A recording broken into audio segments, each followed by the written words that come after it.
Buenos días a todas y todos. Es un placer para mí darles la más cordial bienvenida a la conferencia Fake News y Elecciones en América Latina, organizada por el Instituto de Estudios Democráticos del Tribunal Electoral de Panamá. En nombre del Tribunal Electoral, deseo agradecer en primer lugar al conferencista y a los comentaristas que hoy nos acompañan en la mesa principal por haber aceptado la invitación a participar en el segundo webinario de 2023 organizado por el INED. Igualmente, una calurosa bienvenida a quienes nos honran con su asistencia esta tarde a través de las plataformas de Zoom y de nuestros canales de YouTube. Vale la pena recordar que el canal de YouTube del INED, en el canal se encontrarán tanto esta conferencia como todas las anteriores para ser consultadas en cuanto les resulte oportuno. También es posible suscribirse al canal de YouTube, con lo cual pueden siempre mantenerse al tanto de las novedades que surjan de las actividades del INED.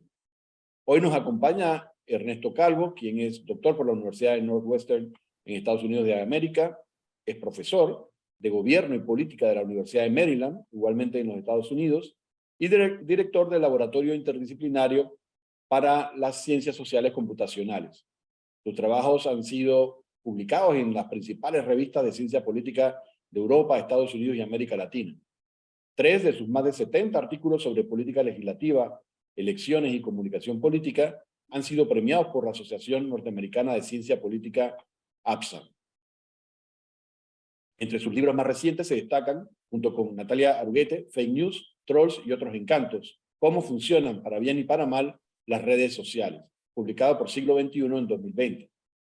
Con Victoria Murillo, Non-Policy Politics, publicado por Cambridge en 2019, y Anatomía Política del Twitter en Argentina de 2015. El profesor Calvo es además parte de la comunidad académica de la Universidad de Maryland, a la que perteneció el fallecido profesor panameño Miguel González Marcos en el área de política pública, y a la que pertenecen hoy investigadores que se ocupan o se han ocupado de Panamá, como la doctora Julie Green en Historia, o el doctor Marcus Johnson en Ciencia Política, o el doctorando panameño Juan Diego Alvarado. De ahí que vemos este webinario en el marco de una colaboración entre Panamá y la Universidad de Maryland, que tiene una larga trayectoria y que esperamos siga profundizándose en el futuro cercano. En esta ocasión, el tema que nos reúne es de una importancia que no puede negarse y que requiere constante atención de los investigadores de todo el mundo, dadas sus implicaciones para la democracia. De ahí que consideramos un auténtico privilegio contar con la investigación y las reflexiones de un experto como el autor del libro Fake News, Trolls y otros encantos. Para comentar la conferencia del doctor Calvo, nos acompañan además esta tarde el investigador del INED, Ramón Benjamín, y la doctora Raiza Irizarry, investigadora del CIEPS-IP. Ambos son reconocidos en Panamá por su trabajo en este tema y les agradecemos grandemente sus contribuciones que sabemos serán de primer nivel. El programa del evento, como ya es usual, consiste de varias etapas que inician con la intervención del doctor Calvo. Seguidamente daremos la palabra sucesivamente a ambos comentaristas, primero al licenciado Benjamín y posteriormente a la doctora Urribarri. Inmediatamente después, el doctor Calvo tendrá la oportunidad de reaccionar a las intervenciones de los comentaristas y posteriormente abriremos la sesión a las preguntas del público. Antes de concluir el evento, tendremos una última ronda de intervenciones breves para la despedida. Una vez más, bienvenidos todos y todas, y cedo los micrófonos al doctor Ernesto Calvo para su conferencia. Gracias. Muchísimas gracias por la introducción, muchísimas gracias por la invitación y un placer estar por lo menos en forma virtual aquí en Panamá para dialogar sobre el tema de las noticias falsas y sobre qué hacer en América Latina ante las consecuencias políticas de la circulación de noticias falsas y su amplificación. Entonces, primero, déjenme comentar ¿cuáles son los esfuerzos que hay en América Latina y por qué esto se ha vuelto tan central para la política de nuestros países? Y después voy a mostrar algunos resultados de investigaciones en los que analizamos por qué la gente se enoja, cómo reacciona, cómo amplifica mensajes. Hace ya 7 a 8 años que vimos nacer a las redes sociales como un fenómeno político en la región. Por supuesto, las redes sociales son más largas y el efecto de comentarios en los diarios, comentarios en los diarios digitales, la circulación en áreas, espacios de conversación de Internet, lugares como Facebook, lugares, lo que fue originalmente MySpace, son muy comunes, pero hace alrededor de 7, 8 años que empezamos a ver la utilización política de las redes sociales, en particular de Twitter y Facebook, y la construcción de aparatos políticos destinados a circular noticias, a circular narrativas, algunas de ellas falsas, otras verdaderas, si bien a menudo nos enfocamos en aquellas que son falsas porque en algún sentido violan parte del espíritu del diálogo democrático con el cual uno espera que la democracia circule. También es cierto que hay muchos tipos de operaciones políticos que a veces se realizan con mensajes que son en realidad verdaderos y no falsos. Entonces, a menudo nos preocupamos por fake news, por las noticias falsas, no simplemente porque son noticias falsas, no porque son simplemente noticias en las cuales hay malentendidos, malinformaciones, sino porque hay la intención explícita de desinformar y de producir eventos políticos que son después capitalizados. Así que esto genera un montón de problemas para la administración electoral que vale la pena destacar. Imaginen lo que significa tener un técnico de computación que está entrenado y tiene un precio internacional, porque eso es lo que hemos visto en este momento, un analista de computación capaz de interactuar, controlar, bajar datos, procesar el tipo de data que se necesita para administrar las redes sociales y para entender lo que está pasando en el discurso de estas narrativas, puede valer en el orden de en Estados Unidos, $130.000, $140.000 anuales, o sea, un salario mensual de alrededor de $10.000, $11.000. Para América Latina, evidentemente, esos son salarios prohibitivos y que además, si fueran contratados por los tribunales electorales de los distintos países de América Latina, generarían muchísima tensión política. Entonces, América Latina en este momento está extraordinariamente expuesto a no solamente la circulación de noticias falsas y las operaciones políticas, sino también a la dificultad de justificar el tipo de gasto que realiza el sector privado, los aparatos de inteligencia y algunos otros países para manejar lo que ocurre en estas redes sociales. Eso requiere que haya mayor colaboración entre los institutos de investigación superiores, como mi universidad, como las universidades de Panamá, de Ecuador, de Costa Rica, de Uruguay, de Brasil, de Argentina, todos lugares en los cuales uno trata de compensar el hecho de que necesitamos formar capital, recursos humanos para poder lidiar con un tipo de tecnología que requiere un gasto a menudo demasiado alto para el sector público en América Latina. Entonces, entender exactamente dónde vale la pena invertir, cuáles son los problemas principales que afectan las noticias falsas y cómo activan a los individuos es absolutamente relevante. Entonces, lo que quería hacer era mostrar un par de las cosas principales que los administradores electorales, que nosotros los académicos, que los políticos en general tienen que tomar de acuerdo, tienen que tomar en consideración cuando se trata de lidiar con las noticias falsas. Y en particular eso tiene que ver con cómo se administran los diálogos que existen en las redes sociales y cuáles son los objetivos que persiguen los actores políticos que generan centros de producción de noticias falsas y centros también de producción de noticias que son operaciones políticas no solo de desinformación, pero sí de activación, en muchos casos, de formas no democráticas de la participación electoral. Entonces, déjenme compartir pantalla y mostrar cómo se ve desde la data alguna de estas operaciones, pensando en cómo es que se activan los contenidos que uno ve en las redes sociales y cómo uno percibe esos contenidos y activa a los usuarios para que comuniquen información que puede ser tóxica para la democracia y que puede ser también formas de violencia encubierta que en realidad no son expresiones autónomas de libertad de expresión, sino operaciones coordinadas y en muchos casos financiadas con objetivos que no necesariamente son la representación democrática. Entonces, déjenme poner primero como ejemplo desde el trabajo que hacemos en el laboratorio nosotros, ¿no? Un caso como Brasil el 8 de enero. Para aquellos que conocen la pistola de Chekhov, la pistola de Chekhov describe, ¿no? Ese evento en el cual Chekhov decía: si una escopeta o una pistola está colgada encima de la chimenea en el primer acto, es porque va a ser utilizada en el tercer acto.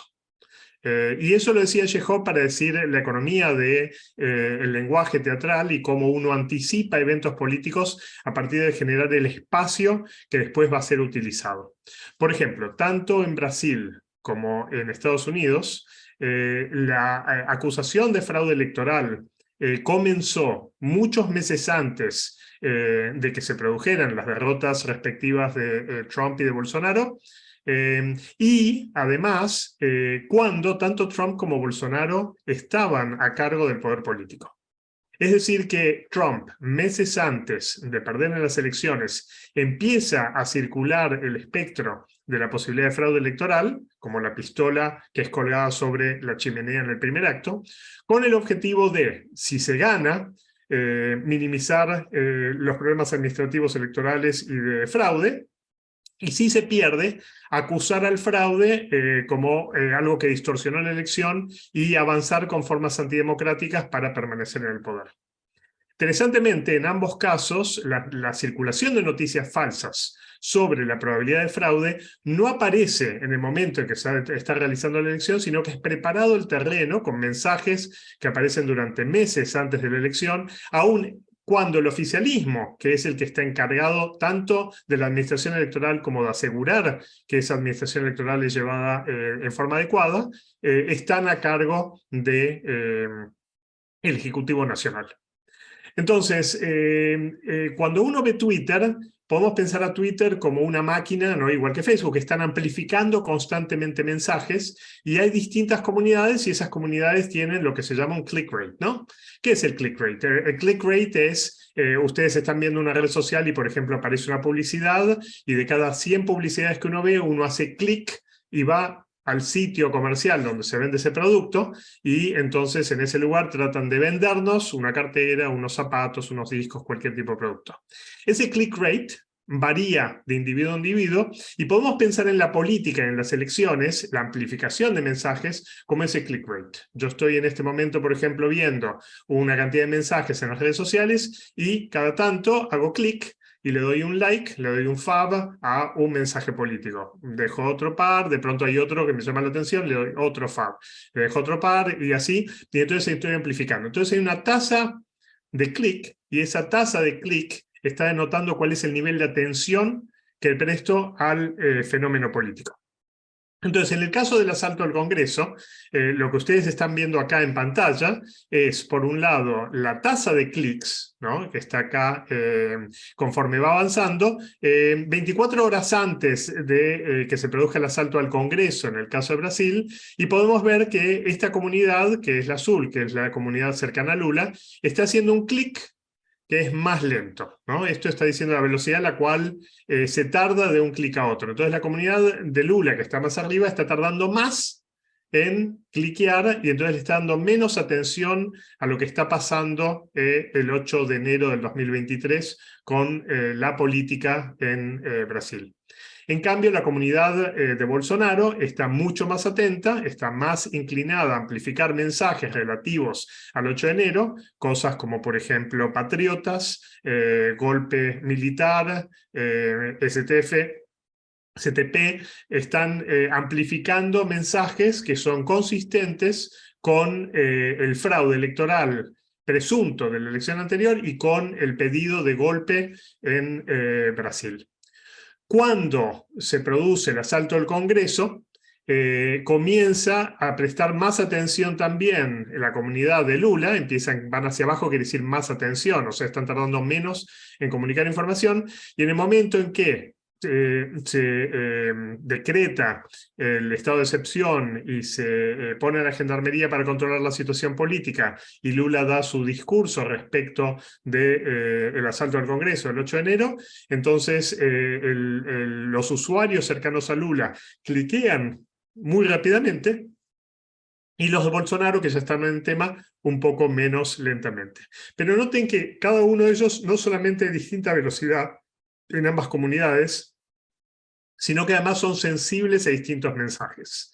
Eso es lo mismo que pasa cuando uno ve, por ejemplo, en enero, el 6 de enero del 2021, en el asalto del Congreso en Estados Unidos, donde meses antes de que se produzca el asalto, empieza la campaña en las redes sociales de que los demócratas están preparando un fraude, nuevamente con el Ejecutivo siendo controlado por el oficialismo en ese momento, por Trump. Pero acá hay algo que es aún más interesante, que es que podemos ver la distinta atención de las comunidades a los dos eventos. Sabemos que unas horas antes del asalto del Congreso, Trump empieza a dar un discurso público en el cual está denunciando la votación del Congreso que tiene que validar el resultado de la elección, y en ese momento pueden ver que los votantes republicanos prestan mucha atención a que se produce una discontinuidad, porque empieza el discurso de Trump, y los que están escuchando el discurso de Trump, que son mayormente republicanos, empiezan rápidamente a amplificar, a retuitear mensajes, a darle fab y amplificar la cantidad de mensajes que circulan respecto de la elección, nuevamente con mensajes que son respecto de fraude electoral y con desinformación que había sido ya ¿cómo se llama? Rechazada públicamente. Cuando se produce el asalto al Congreso, en cambio, ahí son los demócratas que están prestando atención a la política los que se activan con la información. Entonces tenemos dos comunidades, republicanos y demócratas, y no están prestando atención al mismo evento, sino que están prestando atención a distintas lecturas de ese evento. Uno que está asociado y que queda vinculado con el tiempo en que Trump da su discurso, y otro que está vinculado con el asalto al Congreso. ¿Por qué empiezo por acá? Porque lo central de las noticias falsas no es que son falsas por error, es que persiguen realizar una operación política. Tratan de instalar argumentos que pueden ser utilizados después por la política como justificación para acciones. Entonces, las noticias falsas no son simplemente noticias que no son ciertas, sino que además son noticias que buscan activar políticamente. La intención no es persuadir, sino que es movilizar y permitir que haya narrativas que pueden ser utilizadas para lo que después va a ser una operación política. Entonces, dado que las noticias falsas, el problema principal no es si son creídas, sino que el problema es si son usadas, es importante entender qué es lo que produce en efecto, cuál es la reacción que produce en el público, y también cómo cambia la escala de estas noticias cuando uno puede tener entidades autónomas que mucho más rápidamente que los seres humanos pueden producir gran cantidad de mensajes y qué tipo de activación van a producir. En noviembre del año pasado, o sea, hace tan solamente 2 meses y medio, se inauguró ChatGPT, que es un tipo de aplicación de aprendizaje profundo que permite producir lenguaje que es semánticamente apropiado y que responde a preguntas, a queries que son intuitivas. Para poner como ejemplo qué es lo que se va a venir en fake news y en comunicación política en el próximo año y medio y que uno va a tener que estar atento, piensen lo que hice para ejemplificar hoy. Tomé una pregunta que sería absolutamente inconcebible para cualquiera de los anteriores sistemas que se estaban usando para producir texto, para noticias falsas y para amplificar mensajes políticos, y le pregunté a ChatGPT, que es este sistema que ustedes pueden acceder, simplemente escriban ChatGPT y van a encontrar el sitio del web, y le pregunté, imagine que un Toyota Prius es, ¿cómo se llama? Es consciente y que puede votar. ¿Votaría por los demócratas o por los republicanos? Entonces yo le pregunto al sistema una pregunta imaginaria sobre si un Toyota Prius votara, ¿por quién votaría? Y el sistema, que está informado por más de 3.000 millones de páginas de web y por más de 400.000 millones de tokens de información y que tiene cientos de millones de parámetros, contesta: Como un modelo de lenguaje, solo puedo generar escenarios hipotéticos, pero es importante recordar que este escenario no está, ¿cómo se llama?, enraizado en la realidad, y los coches no son seres con conciencia capaces de votar. Sin embargo, si un Toyota Prius fuera consciente y pudiera votar, sería difícil decir cuál partido político o candidato apoyaría. Como auto, su preocupación principal serían temas relacionados con la transportación, tales como la eficiencia de combustible y la infraestructura. Los partidos demócratas y republicanos tienen diferentes posiciones en estos temas, y dependería la votación del Toyota Prius de cuál partido se alinea mejor con sus valores. El Partido Democrático ha sido consistentemente quien ha apoyado políticas de energía alternativa y de combustible eficiente, lo cual se alinea con las características de un Prius. También daría apoyo a las políticas que promueven la sustentabilidad, lo cual es importante para un coche consciente, para un coche que es consciente de problemas de medio ambiente. Lo que estoy tratando de mostrar acá es que uno puede tener un sistema que está produciendo texto que esta vez es semánticamente apropiado y que puede ser interpretado por un usuario como si fuera generado por un humano. Hay que aclarar que ChatGPT derrota cómodamente el test de Turing, que dice que nos sería imposible distinguir que este texto fue escrito por una máquina y no por un humano. Y eso quiere decir que de acá a un año vamos a empezar a ver una gran cantidad de operaciones de comunicación mediática que van a tener texto generado por estos sistemas, variaciones sobre operaciones políticas que pueden ser publicados en forma masiva, y que en lugar de tener 200 o 300 personas manejando cada una de ellas 10 o 15 accesos distintos para producir comentarios políticos en Internet, lo que muy posiblemente vamos a ver son sistemas escalados que van a inundar a los usuarios reales, a los usuarios que son humanos. Entonces, uno de los problemas principales que vamos a tener dentro del próximo año es que vamos a necesitar mucha mayor capacidad técnica en los países de América Latina para poder filtrar la masa de información que busca generar operaciones políticas y que no está siendo generada por usuarios reales. Hasta este momento, la mayoría de las operaciones políticas que vemos en América Latina con desinformaciones son operaciones que utilizan centros de datos con usuarios que manejan múltiples cuentas y que están coordinados, en muchos casos son militantes propiamente de los partidos, que están coordinados para generar este tipo de actividad política. Lo segundo que me interesa comentar tiene que ver no con la creciente automatización de los comentarios políticos que estamos empezando a ver, sino con qué es lo que persigue como objetivo la desinformación cuando es utilizada. Sabemos hace mucho, tenemos más de 50 años de trabajo, que muestra que la gente, cuando uno le presenta argumentos con los que no está de acuerdo, no se convence, sino que duda de los argumentos, los disputa y utiliza razonamiento motivado para explicar por qué esos argumentos no son correctos. Sabemos que las noticias falsas, por ejemplo, no convencen a la gente de esas cosas que están siendo presentadas. La gran mayoría de las noticias falsas no buscan convencer a los que las leen de lo que están diciendo, sino que están tratando de producir una reacción afectiva. Y para mostrar esto, quería mostrarles un experimento que hicimos en la Universidad de Maryland. Lo hicimos en Argentina, pero lo hicimos ya, tenemos versiones ya hechas en Chile, en Brasil, en Estados Unidos, y ahora vamos a hacer otra en Colombia, en el cual usamos lo que se llaman encuadres semánticamente equivalentes. Entonces, imaginen que tengo una noticia falsa que dice que las vacunas, ¿cómo se llaman?, no son efectivas. Entonces, yo puedo contestar el hecho de que las vacunas no son efectivas de dos formas que son totalmente distintas. Puedo decir, es verdadero que son efectivas, o puedo decir algo que es absolutamente equivalente, que es falso que no son efectivas.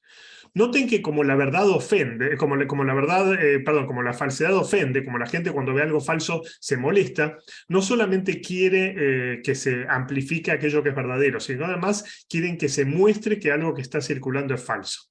Entonces, a menudo los fact-checkers usan la modalidad es falso que la vacuna no reduce riesgo, en lugar de usar es verdadero que la vacuna reduce riesgo. Y esto también lo podemos pensar desde los administradores propiamente electorales. Muchas veces lo que nosotros decimos desde la administración electoral o desde la política es falso que P, ¿no? Es falso que tal proposición. En lugar de decir es verdadero que tal otra. ¿Sí? A menudo podemos perfectamente decir es verdadero que reduce riesgo en lugar de es falso que no reduce riesgo. Y sin embargo, cuando uno ve es falso que, lo que nos produce es totalmente distinto que cuando vemos es verdadero que. La respuesta afectiva que tenemos al mensaje de que algo es falso es de enojo, es de asco, es, ¿cómo se llama?, de estrés, porque todos aquellos, no lo que se llama markers, todos aquellos elementos que vemos en la refutación, en el fact-check que estamos viendo, lo que se hablan es de aquella persona, aquel grupo de personas, aquella operación política que está mintiendo sobre algo que nos resulta importante, en este caso las vacunas.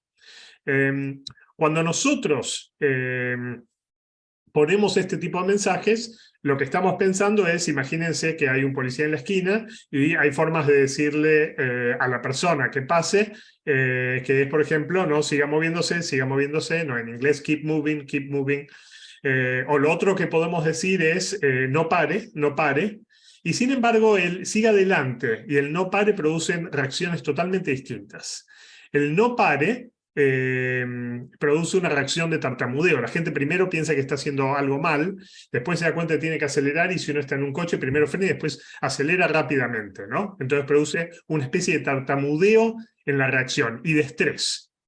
En cambio, el no, siga adelante, en lugar de producir ese tartamudeo y estrés, lo que hace es uno sigue adelante, quizá con un poco de tensión, porque siempre que hay un policía en la esquina haciendo señas, uno se tensiona un poco.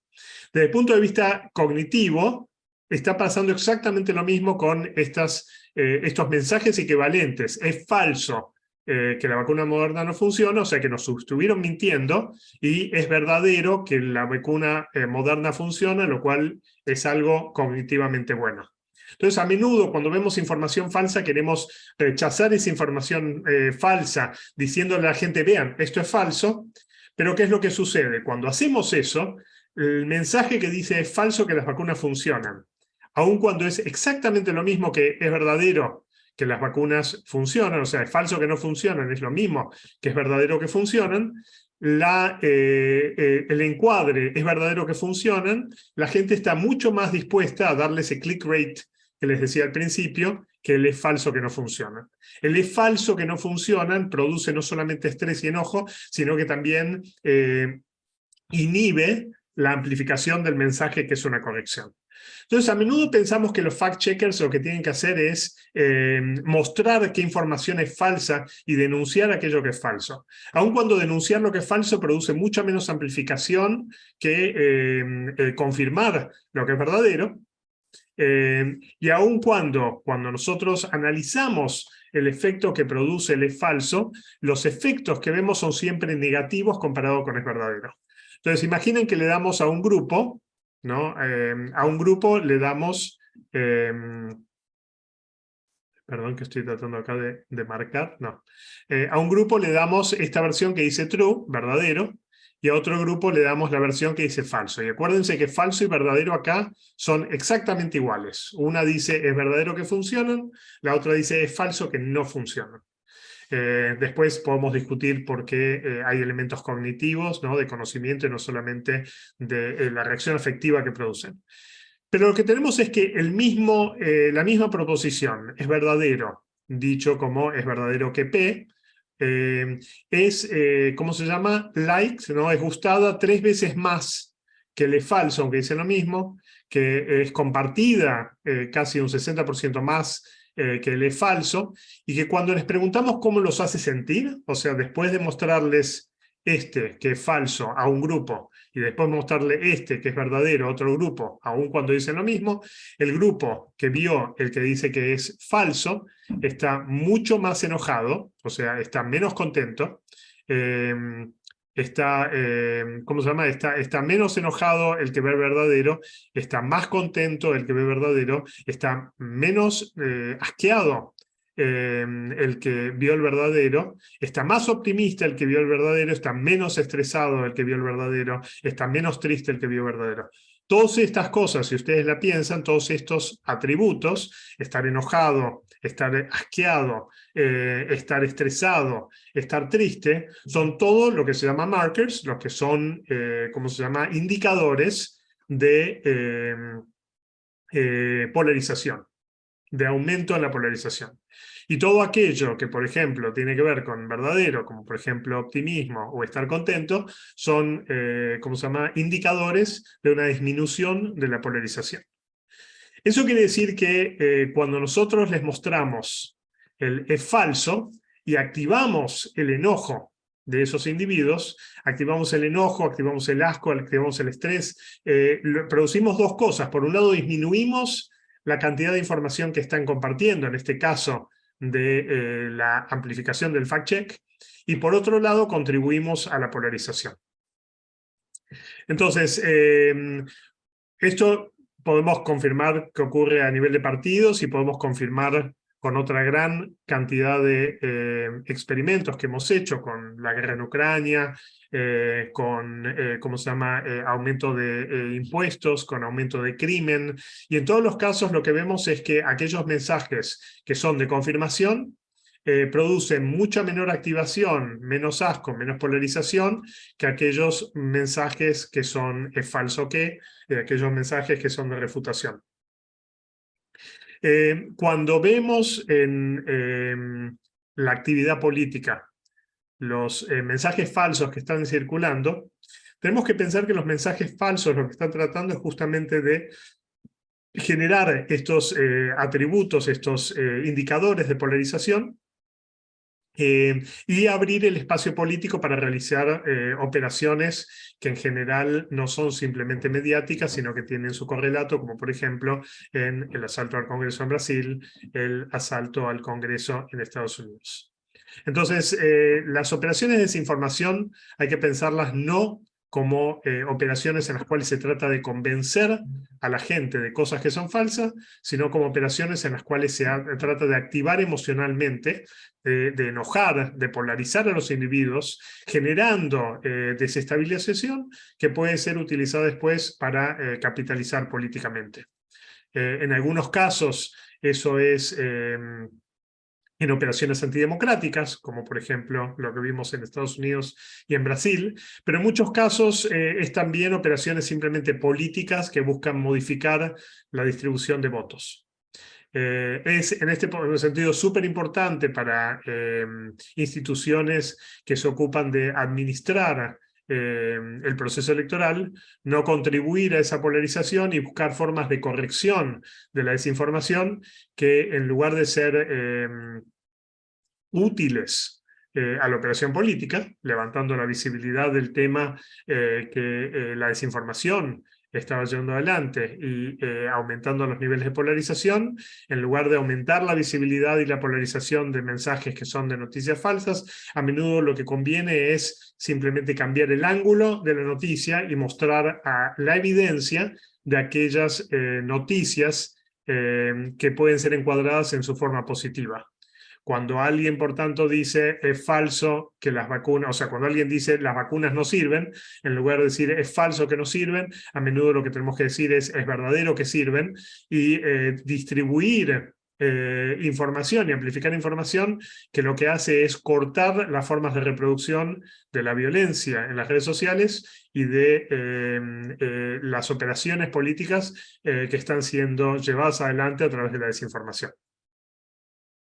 Así que el problema de la desinformación no es simplemente un problema de regulación de aquello que está ocurriendo en las redes sociales, es también un problema de administración de las narrativas sociales, de pensar cuál es el objetivo que persiguen las operaciones de desinformación y cuál es una respuesta de política pública apropiada, que lo que hace no es simplemente rechazar a la desinformación en su terreno, y por tanto dejar que los que producen la desinformación sigan teniendo el control de la agenda, sino cambiar la agenda de la desinformación a partir de enfocarse en los aspectos de política pública que no quedan capturados por las operaciones políticas y desinformación.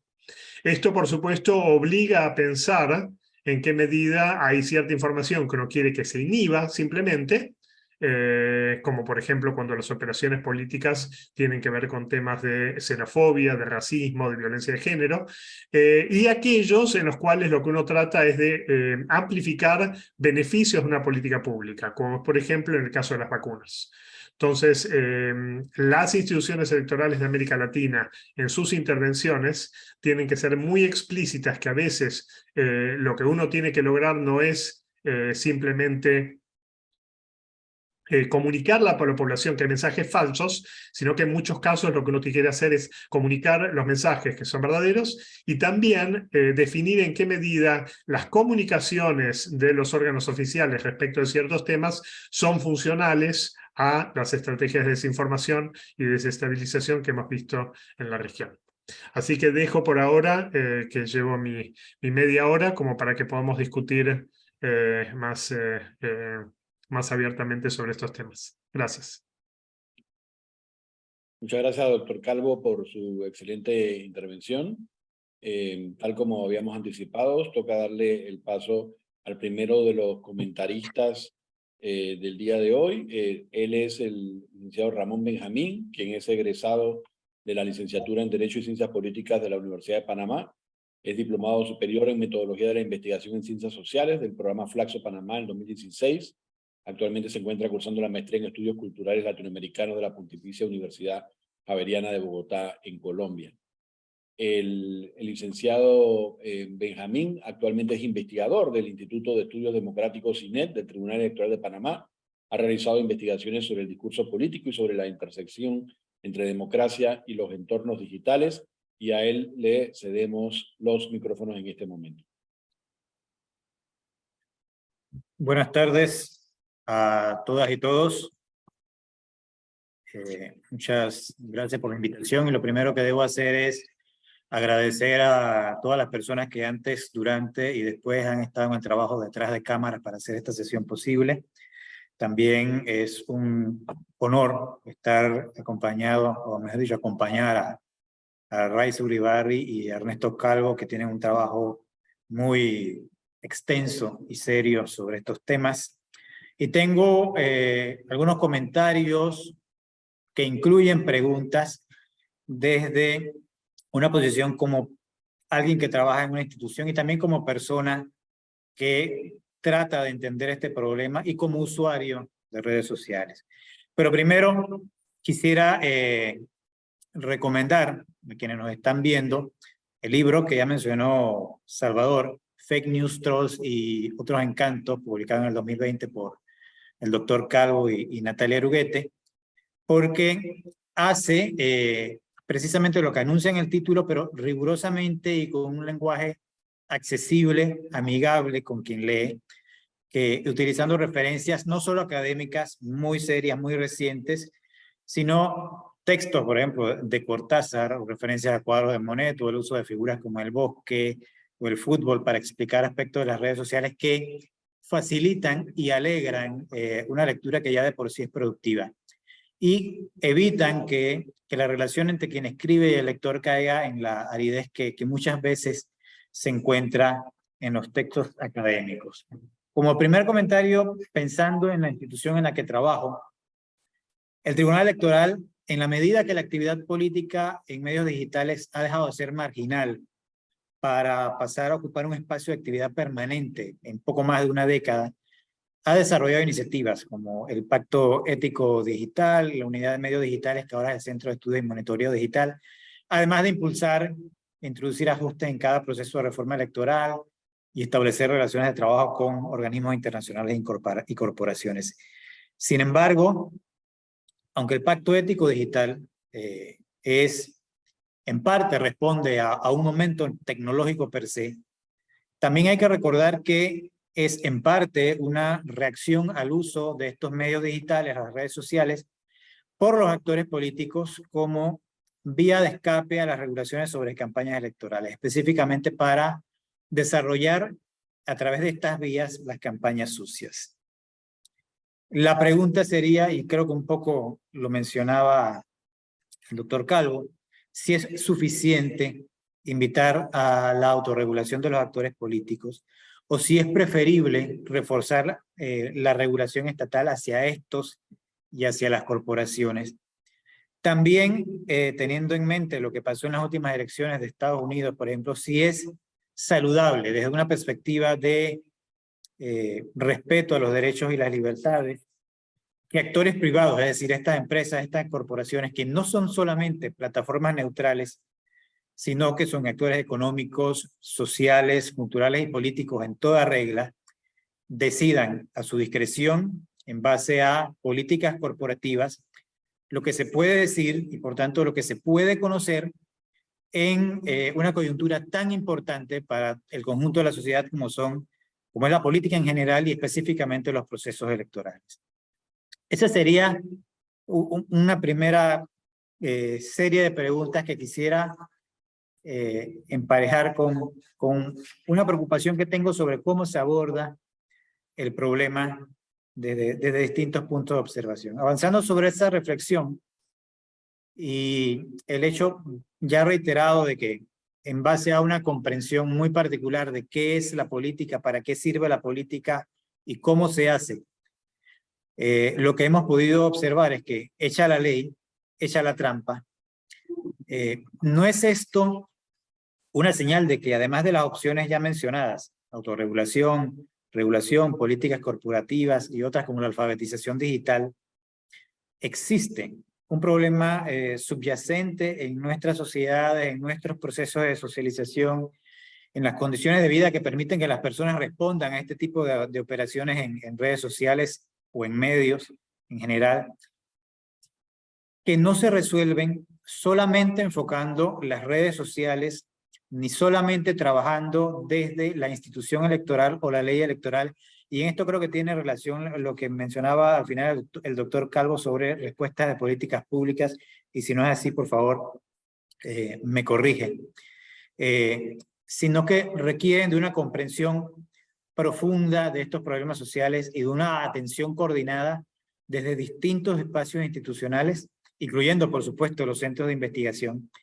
Es decir, sin perder de vista que hoy nos ocupa esta experiencia que se produce en las redes sociales, ¿no es esta también la expresión de un espacio digital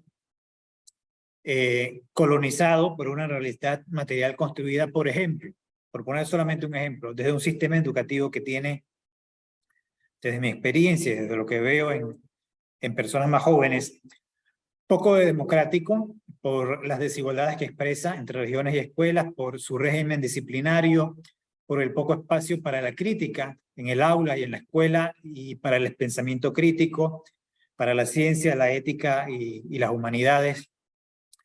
En parte por estar sometido cada vez más a presiones crecientes para que responda a las demandas de actores del mercado como si estas fueran las únicas o más importantes necesidades de nuestras sociedades, que entiende incluso el aula como una antesala de la fábrica, el centro de llamadas o el call center o la gerencia, dependiendo del nivel económico, y descuidando, disculpen, la formación integral de personas con derechos, con deberes hacia una comunidad y con la capacidad de enfrentarse a estas operaciones en medios de comunicación y en redes sociales, que tiene toda la perspectiva de agudizarse con estas herramientas de inteligencia artificial con las que ya he empezado también a experimentar, y me llama la atención que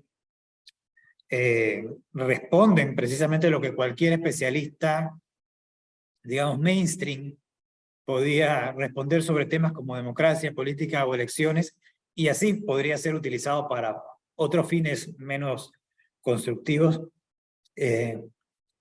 Pienso que estas dos reflexiones, no sé cómo esté con el tiempo, podrían ayudar. Igual tengo algunas otras preguntas, si es posible más adelante, sobre la experiencia de los usuarios en redes sociales. No sé si tendría algún tiempo más o si lo dejo aquí. Y disculpen que no me haya fijado en eso. No se preocupe, licenciado. Muchísimas gracias por su intervención.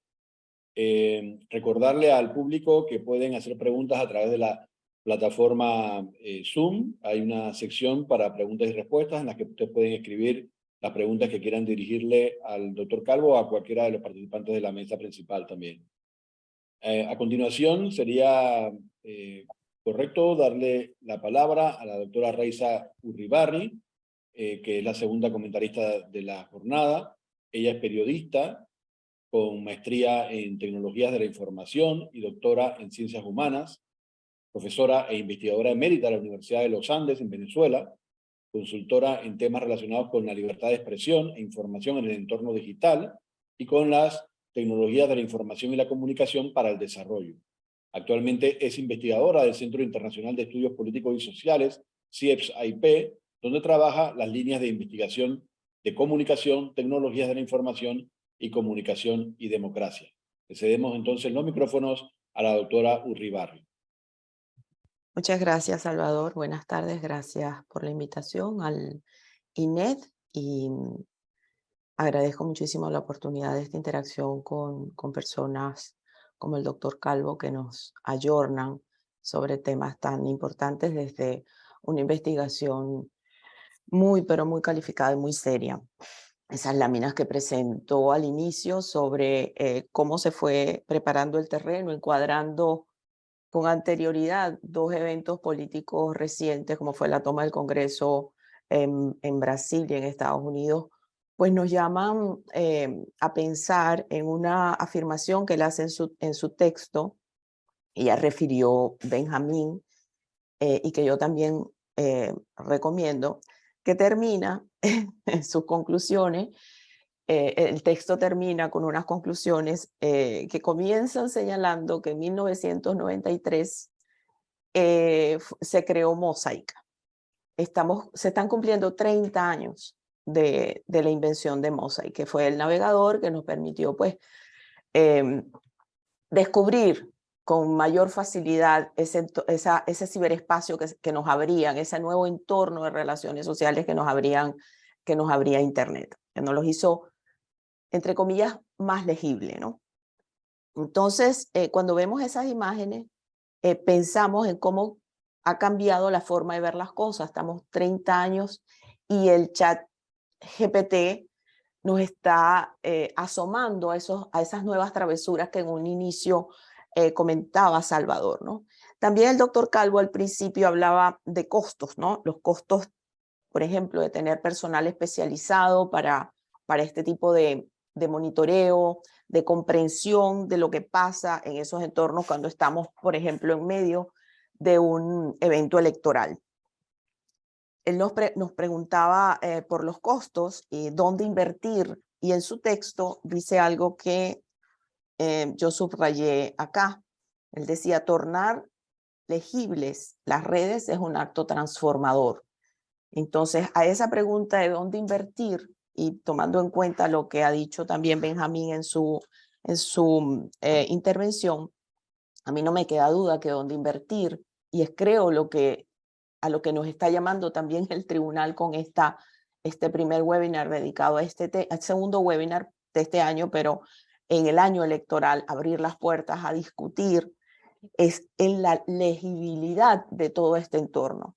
Es necesario hacer inversión educativa, formativa, no en determinar, como bien lo ha dicho el conferencista, qué es verdadero y qué es falso, sino entender qué activa qué se está buscando, qué buscan los actores cuando activan en nosotros esas emociones a través de ciertos contenidos y ciertos mensajes. Entonces, pienso que cuando él lo dice con tanta claridad, la función de las noticias falsas no es que sean creídas, sino que sean usadas, que provoquen en nosotros acciones, y en el contexto electoral, acciones electorales y políticas. Es sobre esa comprensión del entorno digital, de sus problemas, de su complejidad. Esto es un tema absolutamente complejo que también tiene que ver con las decisiones algorítmicas que toman las plataformas, que son cerradas completamente, que son cajas negras, que nosotros no entendemos, porque sí, podemos entender cómo se produce eso que también explica Calvo y Aruguete en su libro, el efecto en cascada. Podemos entender que eso pasa, pero en un momento las redes sociales con sus propias reglas de contenido en un momento cambian y los usuarios y los investigadores quedamos hasta cierto punto en cero otra vez de lo que habíamos venido adelantando, como ha pasado recientemente con la compra de Twitter, ¿no? Empezamos a notar que algo pasa allí que ya no me está mostrando lo que usualmente me mostraba, me muestra otras cosas. Entonces, esa toma de decisiones algorítmica por parte de las plataformas también es un tema que interpelado nos podría hacer tornar legible las redes. Entonces, hay también parte de una exigencia, como bien lo decía también Benjamín, de exigir transparencia a las plataformas. Y yo no trabajo en el Tribunal Electoral, pero creo que ese es un tema que se venía adelantando con cuando se lanzó el Pacto Ético Digital, de conversaciones cercanas entre la dependencia que trabaja con la supervisión del entorno digital durante la campaña y las compañías, y poder tener unas relaciones un poco más estrechas para poder ir mirando allí, quizás no controlando, pero sí advirtiendo cómo se desarrolla el proceso en los entornos digitales. En todo caso, yo creo que lo que nos entiendo o quiero entender, o más bien es a lo que yo le apostaría, que no se trata de un tema de regulación o de autorregulación, sino un tema propositivo de alfabetización digital. Ahora, en el contexto panameño, tenemos que entonces observar también, y es lo que venimos observando en el CIEPS, que un esfuerzo formativo en cuanto a los temas que tienen que ver con tecnologías de información y la comunicación está atravesado por lo que tenemos en el país, que es una amplísima desigualdad digital, social, que tiene su correlato también en el aspecto digital. Hay desigualdad social, por lo tanto hay desigualdad digital, hay asimetrías informativas.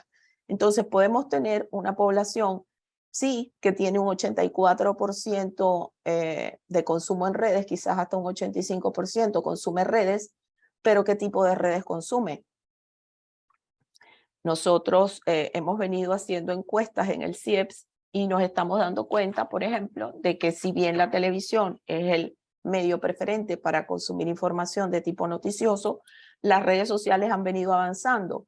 Pero tenemos entornos como, por ejemplo, las comarcas indígenas y en Panamá, la población indígena está cercana al 14%. Tenemos que en algunas comarcas, por ejemplo, el medio preferente para informarse sobre los asuntos públicos o del país es WhatsApp. Y es WhatsApp, ¿y por qué? Porque en Panamá existen desde el año 2015 prácticas de zero rating.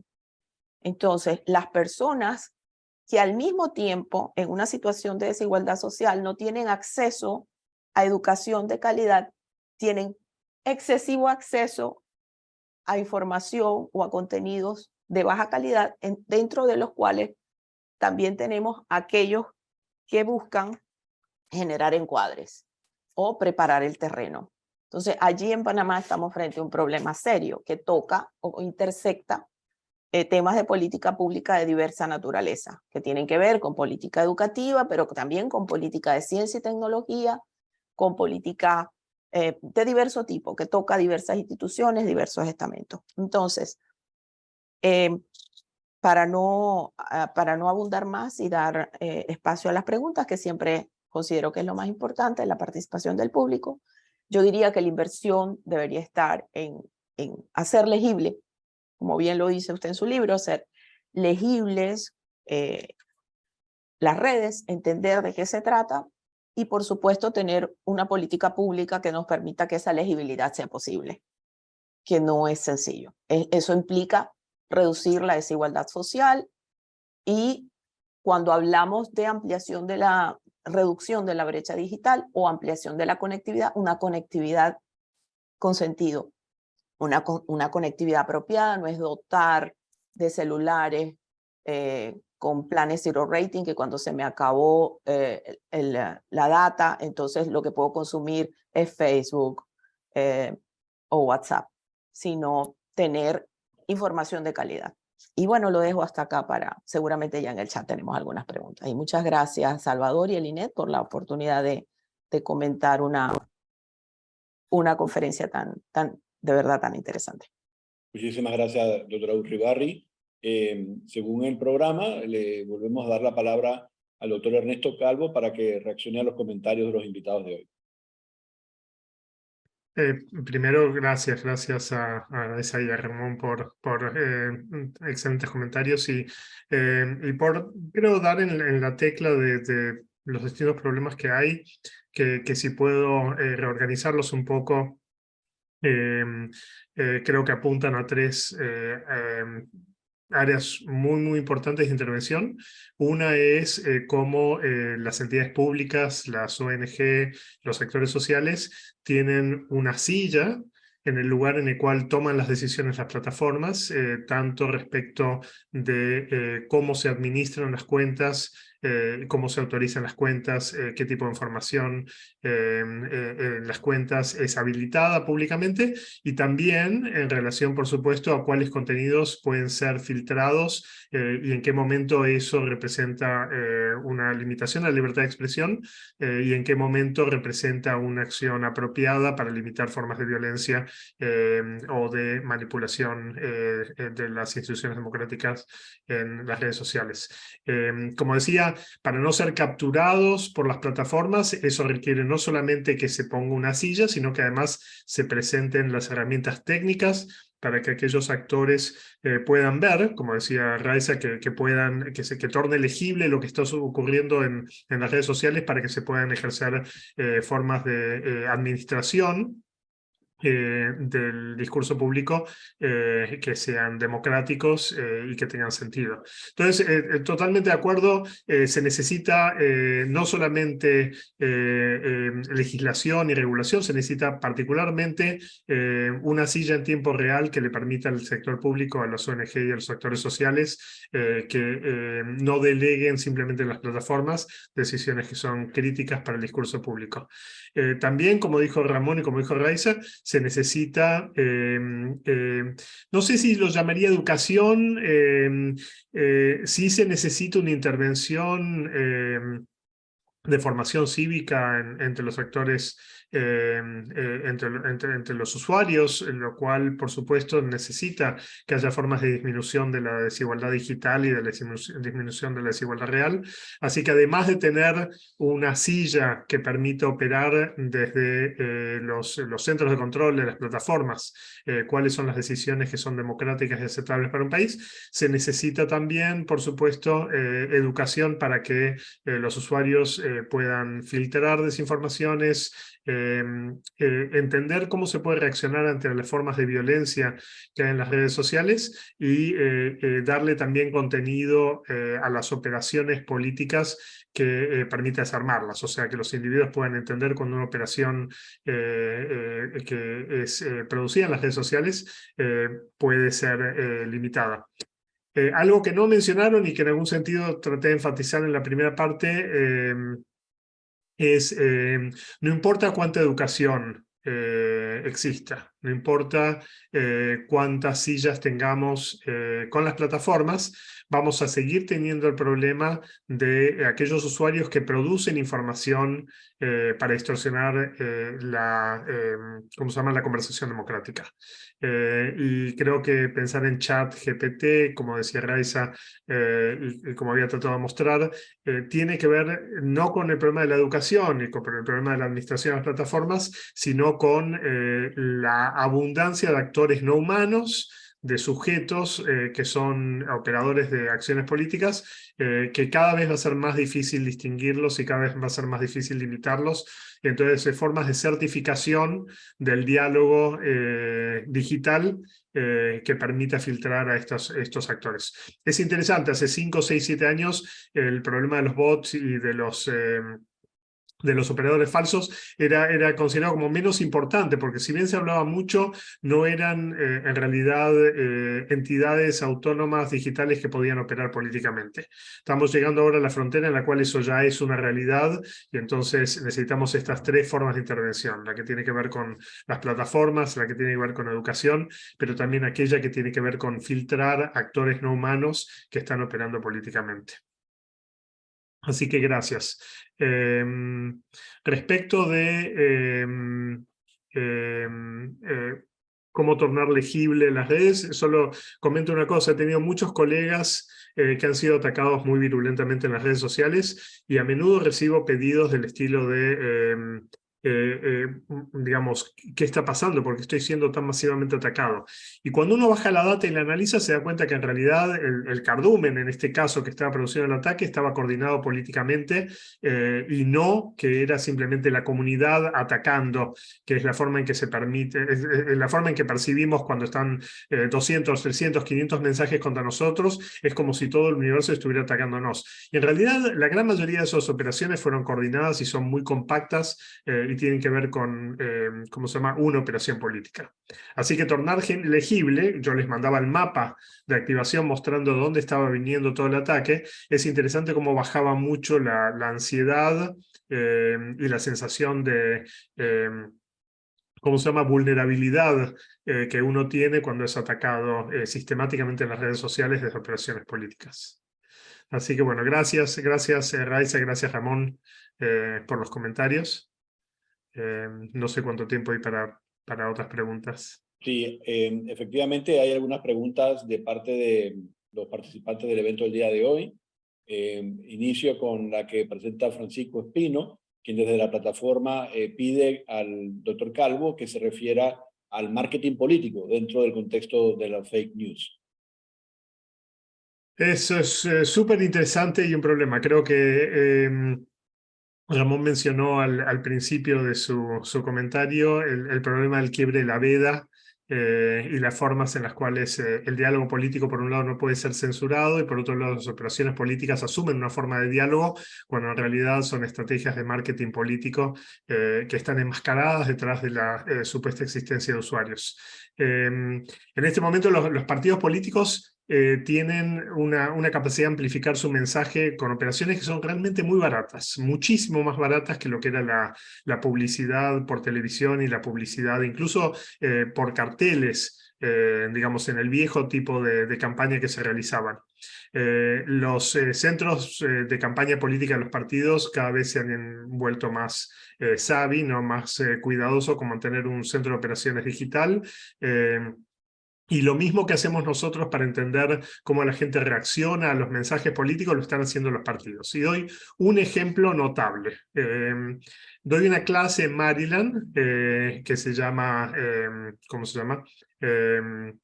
Tuiteando sobre crisis políticas, y les enseño a los estudiantes cómo trabajar con los APIs, bajar la información y ver cuál es el nivel de activación de distintos mensajes políticos. Les pido siempre a mis estudiantes que realicen una competencia para el mejor póster donde analizan un evento político y muestran cómo está siendo activado el contenido. Entonces uno de mis grupos se puso a analizar los tweets de Trump y ver cuáles estaban siendo activados comparando Casa de Brujas, Witch Hunt, y Whistleblower, el que denuncia una actividad pública. Trump está usando Casa de Brujas y Whistleblower esto hace 4 años más o menos, en el medio de su administración. Lo que notan mis estudiantes y presentan en clase es que cuando usa Witch Hunt, Casa de Brujas, la cantidad de retweets aumenta, pero que cuando usan Whistleblower, denunciante, la cantidad de retweets baja. Entonces, que mientras que Casa de Brujas le servía a Trump, denunciante no le servía. Una semana después de que presentaron eso en clase, Trump dejó de usar Whistleblower.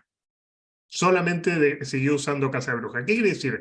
Que Trump, el aparato de campaña de Trump estaba haciendo exactamente el mismo análisis que estábamos haciendo en clase. Estaban monitoreando qué tipo de reacción política tenían las distintas narrativas del presidente, y aquellas que estaban disminuyendo la tasa de amplificación desaparecieron del discurso de los tweets que estaba presentando.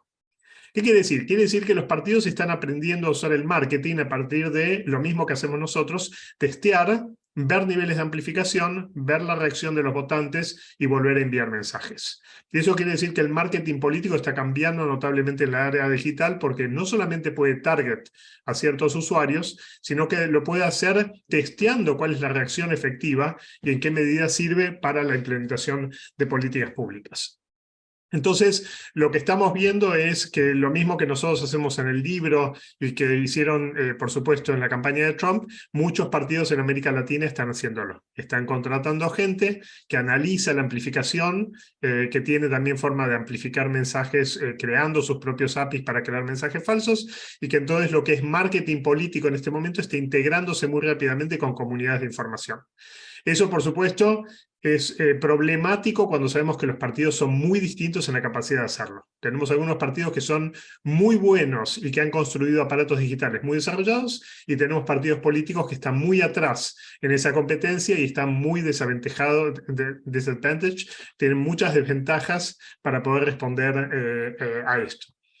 Por eso es también súper importante en algún momento, conforme van avanzando todas estas formas de administración electoral, poder definir mecanismos para que la cancha no quede inclinada cuando de lo que hablamos es de intervenciones en el orden digital que producen asimetrías enormes entre los partidos políticos y que son recibidos de forma distinta por los votantes. Muchísimas gracias. Hay varias preguntas que retoman el qué hacer frente a los fake news. Está la licenciada Dalila Mosquera, que representa al Foro Nacional de Mujeres de Partidos Políticos, y la licenciada Yadira Gratacos, de la Fundación Konrad Adenauer. Una pregunta sobre qué podemos hacer para combatir los fake news, y la licenciada Gratacos también pregunta cómo abordar al público cuando hay ataques extremistas para que los pueda reconocer. Lo primero que voy a decir es algo que hemos discutido mucho con las asociaciones de fake news, de chequeadores de noticias de América Latina, que es que uno tiene que elegir sus batallas y saber cuándo las intervenciones producen más daño que beneficio. Entonces, una cosa que notamos es, imaginen que hay una noticia falsa que es xenofóbica o que es racista.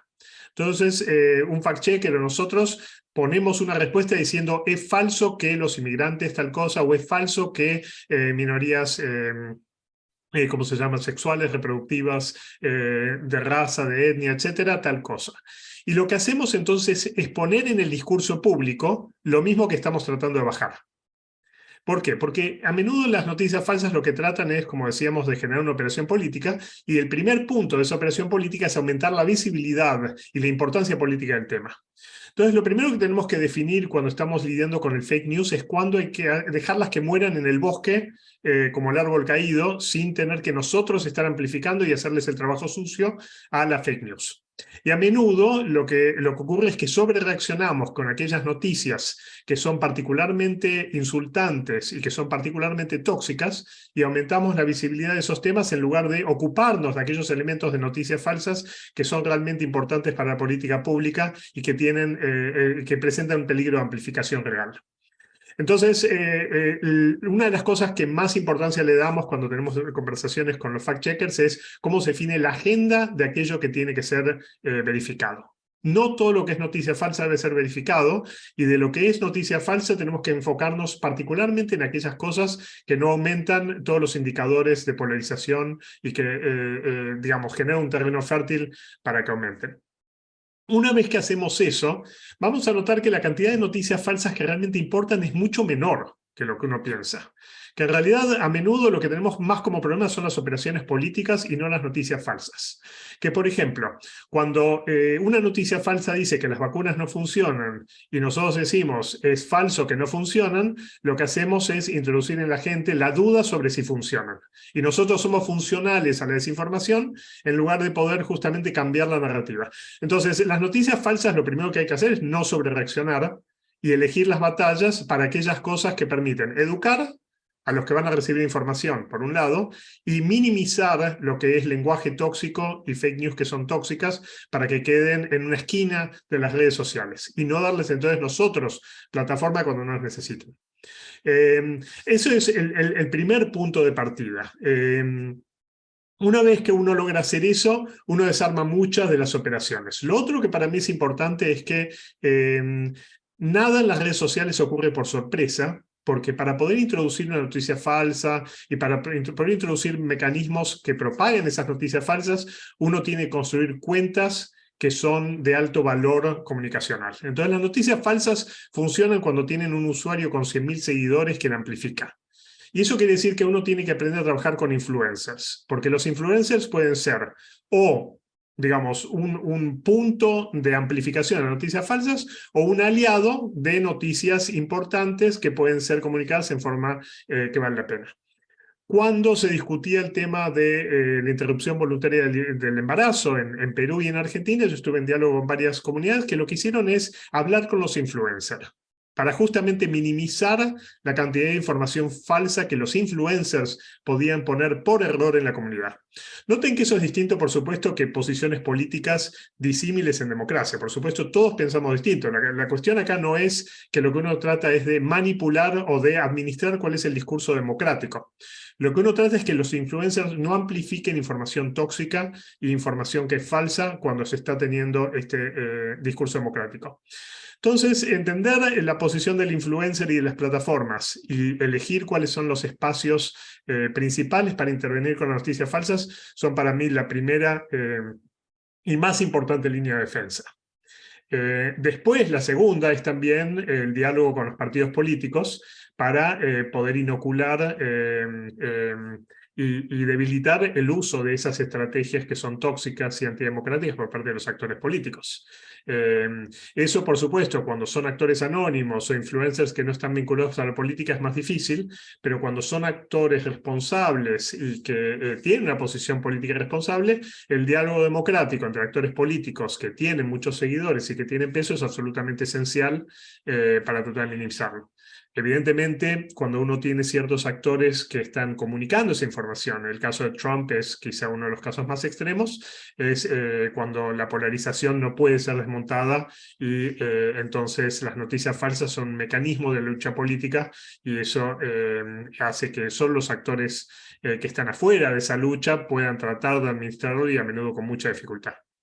Pero bueno, hay muchas cosas para hacer, pero creo que lo principal era lo que decía al principio, elegir las batallas, no sobrereaccionar y saber en qué momento uno se transformó en un amplificador funcional a los desinformadores en lugar de ser un límite. En la misma línea de estas últimas preguntas y de su respuesta, doctor Calvo, pregunta el magíster Humberto Castillo, ¿cuándo debe reaccionarse ante un tema de desinformación? Porque en ocasiones surge la duda si se debe contestar incluso a un desconocido que reacciona en las redes sociales, por ejemplo, ante una figura pública o un particular, porque hay según lo comentan en su pregunta, es muy probable que tenga una agenda propia y quizá se puede extender ese tipo de intervención con la réplica. Y por supuesto la duda sería si se debe abordar de manera inmediata, quizá coartando la desinformación de una vez, o esperar a que esa desinformación crezca, que también involucra un riesgo. Una cosa muy interesante que hicimos relacionada a esto es, medimos cuándo las intervenciones del fact-checker eran eficaces. Vieron que a menudo en criminología, ¿no? En casos de crimen se dice si alguien desaparece y no se resuelve en las primeras 24 horas o 36 horas, después se vuelve muy difícil. Bueno, la analogía con fake news es parecida. Si uno no interviene y detiene la amplificación relativamente rápida, mejor no intervenir. ¿Por qué? Porque si uno interviene rápidamente, podemos ver que hay una disminución en la amplificación de esa noticia falsa. Pero si uno espera 30 horas o 40 horas, esa noticia falsa ya cayó y al nosotros fact-chequearla, lo que hacemos es darle nueva energía. Hay una medición que se llama Evergreen, siempre verde, que lo que mide es cuán fresca se mantiene una noticia a lo largo del tiempo. Piensen en Twitter. Yo tengo un tweet que es falso y cada vez que alguien pone una respuesta a ese tweet, vuelve a activar el tweet original, porque la persona lee la respuesta y después va a ver el original. Y si está de acuerdo con el original, lo vuelve a activar. Entonces, esos mecanismos de intervención tardía producen mayor persistencia en la noticia falsa, y entonces las intervenciones tienen que ser relativamente temprano. Lo otro que es importante es que es respecto a lo que mencionabas, que es la responsabilización de actores que sí tienen posición pública. Es importante decirle, no desde la chicana política, sino desde una posición de una organización o desde actores que institucionalmente se dedican a fact-chequear. Decirle a un actor que es un influencer, que tiene una operación política, que tal o cual comentario ha sido designado como falso, produce un costo político. Y como son muy sensibles los actores políticos a eso, a menudo inhiben la amplificación y la producción de esos mensajes falsos. El problema principal que tenemos es que atacar a actores políticos, porque decirles que están poniendo información falsa es en algún sentido atacarlos, también hace que el fact-checker sea percibido como un actor político. Entonces, una cosa que es absolutamente clave es entender cómo administrar el capital político de los fact-checkers, el capital de legitimidad que tienen, para que no sean descontadas las verificaciones que se hacen como si estuviera sesgado ideológicamente. Y eso puede ser muy complicado en momentos de alta polarización. Cuando hay mucha polarización, todo fact-check aparece como una acción, como un acto de ataque político. ¿Por qué verifican esto y no al otro? ¿Por qué en lugar de ocuparse de esto no se ocupan de aquello? ¿Por qué dicen esto cuando en realidad hemos visto que esto y otro? En general es ¿por qué no hacen esta otra cosa? ¿No? Que lo que discute es la intencionalidad del fact-check cuando eso no beneficia al grupo que uno está apoyando. Entonces, los fact-checkers, ya sea que sean instituciones públicas o que sean ONGs, necesitan formas de validación de su reputación y necesitan a menudo apoyo cuando el nivel de polarización es muy alto y tienen también un capital reputacional que tienen que mantenerlo, porque hay que decirlo muy claramente, hay fact-checkers con mucho capital, mucho recurso y con un alto grado de profesionalización, y hay también operaciones políticas que son fact-checkers. Entonces, manejar el capital político de los fact-checkers, que son organizaciones independientes y que hacen las cosas bien, es absolutamente esencial. Muchísimas gracias, doctor Calvo. La verdad, primero una excelente conferencia y ahora una ronda de preguntas y respuestas estupenda. Quisiéramos dar paso entonces nuevamente a nuestros comentaristas, tanto para que hagan observaciones adicionales o para que den su última intervención de la jornada del día de hoy. Tienen la palabra en el mismo orden en el que intervinieron la primera vez, el licenciado Ramón Benjamín. Buenas tardes, gracias nuevamente. Para finalizar, simplemente quisiera reforzar la idea de que consideremos que Internet, redes sociales o la inteligencia artificial, así como cualquier otro desarrollo tecnológico de la humanidad, en este caso no son ni la solución a todos los problemas de la democracia, ni son la solución, ni son el problema tampoco de la democracia. Eso para promover una observación amplia de este problema, que es complejo y que es más complejo porque es muy dinámico, muy cambiante. Cada día uno está un poco atrasado respecto al día anterior, para observando así poder intervenir más allá de estrictamente las redes sociales o de lo electoral en este caso, sino intervenir atendiendo a ampliamente la desigualdad social que incluye, por supuesto, la desigualdad digital que impacta directamente en este tema. De nuevo, muchas gracias por la invitación a quienes trabajaron y a los expositores.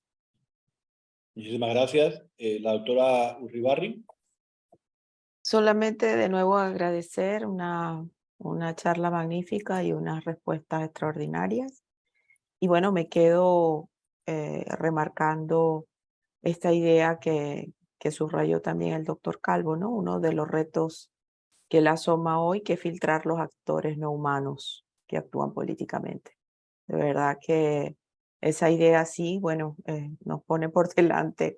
Finalizaba su texto del 2020 haciendo referencia a 1993. Dentro de unos cuantos años, ¿cuáles van a ser, digamos, las consecuencias del desarrollo de la inteligencia artificial y todos estos recursos, ¿no? De verdad lo que le queda a uno, como decía Salvador en su introducción, antes de que comenzara el webinar, cuando llegamos a los hechos acontecidos. Es decir, muchas de las cosas que la academia está pensando, y lo dijo el doctor Calvo cuando hizo referencia a lo que el comando de campaña de Trump estaba en la misma página donde estaban haciendo la investigación, ¿no? Hay una inversión enorme de recursos que tienen algunos sectores que no tiene la investigación y que no tiene la sociedad civil, o sea, no tiene la academia, no tiene la sociedad civil y no tienen nuestros organismos tampoco, ¿no? Entonces, bueno, me quedo con esas reflexiones y agradezco de nuevo la oportunidad que tuve de estar acá. Muchas gracias. Buenas tardes. Muchísimas gracias, doctora. El doctor Calvo para su intervención final. Solo agradecer muchísimo la invitación, agradecer muchísimo al doctor Uribarri por sus comentarios recién y por su lectura del libro, y por supuesto a Ramón por los comentarios y las preguntas. Y espero que sigamos en contacto. La Universidad de Maryland siempre estamos interesados en hacer cosas que sean relevantes y que sean democráticamente importantes. Así que Excelente, muchísimas gracias a nombre del Tribunal Electoral y de su Instituto de Estudios Democráticos, a todos los que asistieron el día de hoy a este evento y por supuesto a los conferencistas. En realidad para nosotros es una obligación llevar adelante eventos como este que divulgan la cultura democrática, pero la verdad que en esta ocasión estamos especialmente satisfechos con el resultado, obviamente debido a la calidad de los que intervinieron, los conferencistas, y a las interesantes preguntas que hizo el público. Así que los dejamos por ahora hasta la próxima actividad del instituto, que se comunicará a través de, casualmente, las redes sociales. Muchísimas gracias a todos ustedes. gracias.